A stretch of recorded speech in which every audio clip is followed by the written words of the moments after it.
Do you have any idea what kind of income that business generates? I would guess probably 3 to 5 million. Are you paid a salary? I am, yes, ma'am. Okay, and what is that salary? It's $90,000 a year. Okay. You don't know this information personally. This is just information that you're searching on the internet for.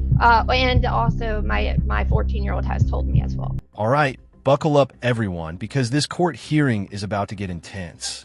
We're talking about Mr. Birch, a businessman with multiple companies reportedly worth millions, and his ex-wife, Miss Carpenter. The two divorced some time ago for personal reasons, but now she's back in court. And let's just say this isn't a friendly reunion. From the outside, it might look like this is all about money, but divorce disputes are rarely that simple. Is she asking for what she believes she's legally entitled to? Or is this an attempt to reopen old wounds and push for more? That's the real question. And then there's the judge. No nonsense, straight to the point, not interested in theatrics. When he starts breaking this situation down, he doesn't miss a beat. And what he says might change how you see the whole case. So what's really going on here? Is this about fairness, unfinished business, or something deeper? Drop your thoughts in the comments, because this hearing is about to get interesting. Let's get into it. Come changes. Or does this feel like a stretch? Okay, how old are your children? They are 12 and 14. Okay. And the current order in your case from 2017 has the child support set at $1,925. Is that correct? Yes. Okay. And Mr. Birch was also ordered to carry the health insurance for the children in that order?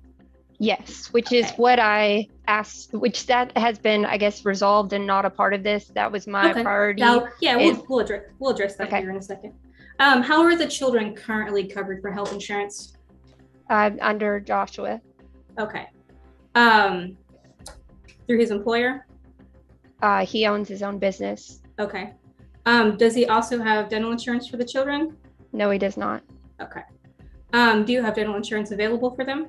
I will. The dental insurance was just recently canceled on Joshua's end. Okay. Do you have dental insurance available through your job? Yes, I do. And healthcare. How much is the dental insurance?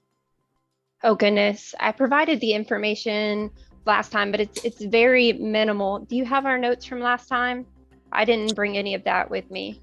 The proposed order stated the dental insurance costs $30.33 per month. Is that correct? That's probably correct. Was that for just the two children? No, that's for family. Okay. How many people are included in that? Just me and the two girls. Okay, so 3. Yes. Okay. Do you know if do you know where Mr. Birch works? He works at East Texas Truck Center. Okay. Do you know how much or how long has he done that? I really don't know. I mean, it's been several years now that he's owned it. I would probably guess, if I was to guess, probably 5 to 7 years. Okay. And you said that he owns that business? Yes. He also owns other businesses as well. I'm not really fully aware of what all businesses that he does own. Okay. But I do know for a fact he does own East Texas Truck Center, and he does have a business in Nacogdoches and a business in Baytown. Okay. Is the East Texas Truck Center, is that his main source of income? Yes. Okay. And you stated he's the owner of that business? Yes, that's correct. Do you have any idea what kind of income that business generates? I would guess probably 3 to 5 million. I did submit, and I'm not sure if you received it yesterday. I did get online and look at the appraisal districts for his property values. Did you receive that? I did receive it. Okay. So as far as his property values, which, like I said, I can't state as to far as his revenue because it is an LLC and the financial information is not available. But I will say, like, as far as property owned in Baytown, per the appraisal district, it's 1.1 million. In Nacogdoches, he owns 5 properties, 3 of which were just acquired in December 15th, 2021. Ms. Carpenter, stop. Yes. Ms. Simone, I need you to ask questions. Yes, sir. Thank you. Sorry.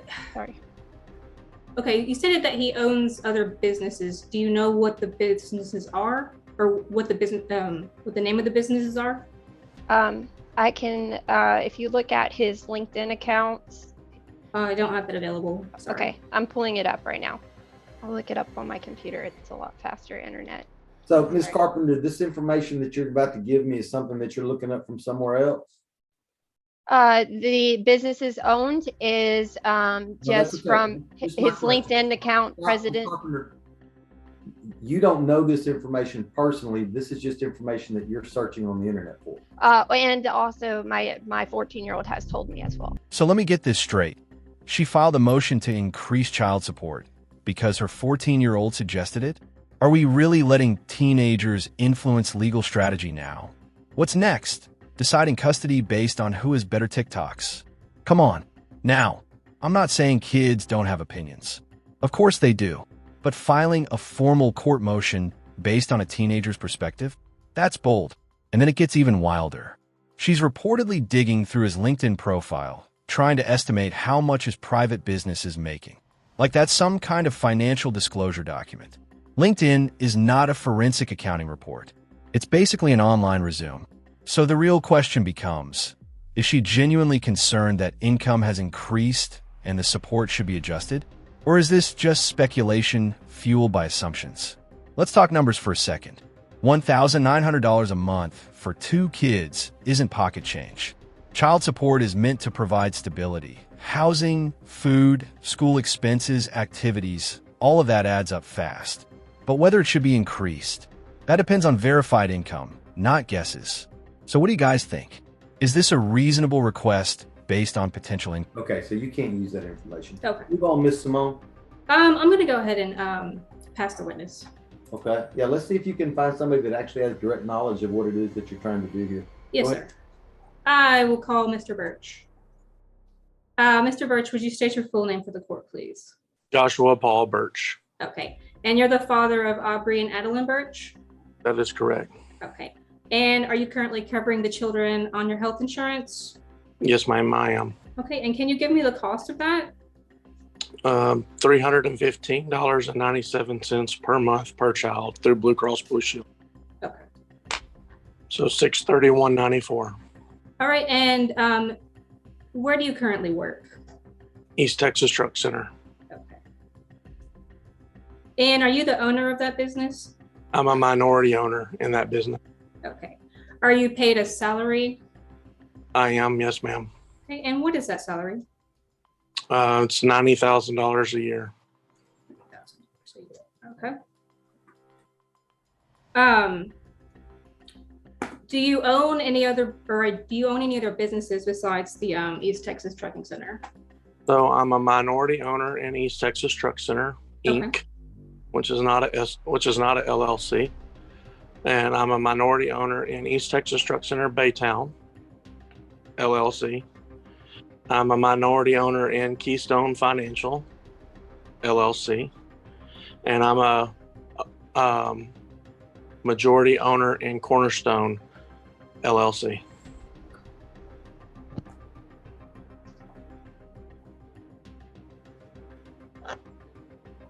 Do you receive any other type of revenue from East Texas Truck Center besides your salary? No, ma'am. Unless there's a dividend given, but we haven't given dividends. Okay. Do you make any income from the Keystone Financial? No, ma'am. There's no salaries or dividends given from that either. It's a startup company. And do you make any income from Cornerstone Financial? No, ma'am. Same thing. It was also established last year. Okay. And you said Keystone, when was that established? Keystone was actually established in 2000. I thought you said Keystone the first time. My apologies. Yeah, I did. I'm sorry. Keystone was established in 2018. Okay. I'm a minority there as well. And you have not received any income from Keystone to this date? No, ma'am. Okay. All right, folks, this is the moment. The judge is about to drop the hammer, but the real question is, who's it coming down on? Is he about to side with Mr. Birch and shut down the motion to increase child support? Or is Ms. Carpenter about to get the adjustment she's asking for? You can feel the tension building. And if you watch the judge's expression closely, that little smile, that's usually not random. That's the look of someone who already knows exactly how this is going to land. And when a judge looks that composed, that confident, you know something decisive is coming. Now here's what makes this interesting. Child support modifications aren't about drama. They're about income changes, documented proof, and what the law actually allows. So whatever he says next isn't going to... Okay. Your motion's denied. Mr. Birch, Ms. Carpenter, I've just denied the state's motion to adjust the child support in this case. They have to put on evidence to show me that there's some kind of change in income, and I heard nothing that leads me to believe that there's been a change. So the state not meeting its burden is therefore the motion is denied. If any party is dissatisfied, no, that's okay. I don't need to hear anything. I'm not understanding what's denied, sir. The new order or the old order? I'm denying the state's. There's no new order, Mr. Birch. Yes, sir. You and Ms. Carpenter and the state were not able to come to an agreement, and so Yes, sir. a lawsuit was filed before me to see if the child support needs to be adjusted. The laws in this state are very simple. The state or whoever it is that's moving, asking me to adjust the child support, has to prove what your old income was, where it came from, and the circumstances behind it, and then compare it to the new information that you have. And I find that the state has completely and utterly failed to do that. They haven't proven anything to me. They've thrown out some stuff, but nothing with any concrete or significant basis. And therefore I'm denying the motion because they haven't met their burden of proof. They haven't proven to me that there's been any kind of a change. So any party has the right to appeal my decision. Your appeal must be filed with the Orange County District Clerk's office. It has to be filed in the next 3 business days, and you have to make sure that you specify in your appeal what part of my ruling you disagree with, and you're also responsible for making sure that a copy of that written appeal is sent. Bobby, Let me finish, Mr. Birch. And you're also responsible for sending a copy of that written appeal to all the other non-appealing parties. All right. Now, Mr. Birch, what were you going to say? if her medical is obviously cheaper than what I'm providing at $631 per kid, and she's at $291 per kid, is there a way that instead of me paying Blue Cross Blue Shield the $631, that I could pay her the $291 for the medical? If y'all can sit down with the AG's office and come up with another agreement, you have my permission to do so, but I'm denying this motion. So you'll have to start over in regards to that issue, okay? Yes, sir. Yes, sir. Anything else? And that's a very good question, Mr. Birch, and I hope that you and Ms. Carpenter are able to sit down and get that hammered out to make sure that we've got good medical insurance and good for the both of you. So it's good for you financially as well as from your situation that you're in regard to the two children, okay? Yeah. Ms. Carpenter, do you have any questions? No, I mean, the priority was the medical. All right. I mean, that was my major point. All right. Wow, that was definitely a decisive ruling. You could tell the judge wasn't buying the argument to increase child support without solid financial proof.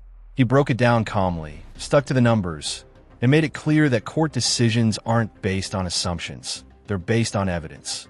And honestly, watching a judge cut through speculation and focus strictly on documented income is always satisfying. That's how the system is supposed to work. Now let's talk about something bigger for a second. Child support is a heated topic.